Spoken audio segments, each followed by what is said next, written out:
hold my body down. You have brought us to Macau, Mr. Chan. Yeah, well, you know, a lot of things happen in Macau. It's obviously famous for gambling. So this is an interesting kind of a place where this is a patriarchal society. If you would say like a Portuguese, a Hispanic kind of a society, this kind of has it all.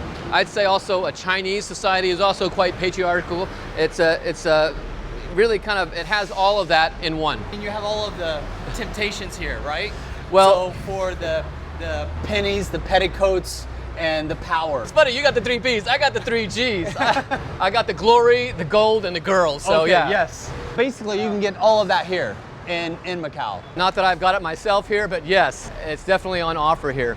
And now, of course, you know, as more and more casinos come in, actually you're seeing this place become more and more international. Unlike Hong Kong, Macau has kept some of its old colonial Portuguese style. When talking about, you know, what a man is, there's very few people, especially for people like you and me living here in China. Right. There are few people in the world that has had as much of an impact as Robert Morison.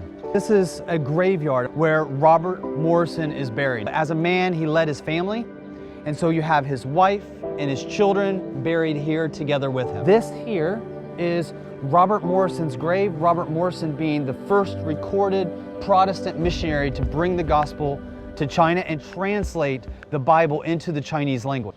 He got a vision, a burden for China when he knew that all of China was basically unreached. Right. At that time, it was illegal to speak the Chinese language That's right. for a foreigner. So he had to learn the language in secret, and he dedicated himself. I mean, such a price to pay. Born and died on March the 5th. Born and died March the 5th, 1811. It was actually a significant part of time that he's dedicated to writing the Bible. 27 years of Yep. his time dedicated in China is almost her entire life. Unless a seed dies in the ground, it cannot bear any fruit. There's a price to pay. It's not going to be easy. You know, it wasn't easy for these guys. I think we want the easy way. And here we can see a very clear picture of Robert and his wife, even their child. They laid their lives down for the gospel. We really need to go back to the basics again. The very same vision that God gave to Robert Morison, I believe he's giving to people all over the world.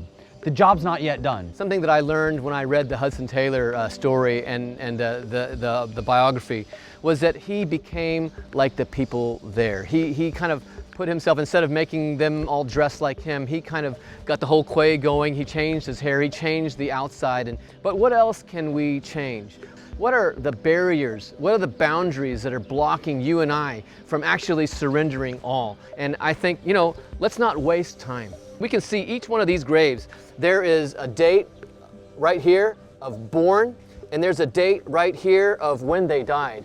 And how are we going to live this gap? Not just to make converts, not just to get people saved, but to make disciples of all nations.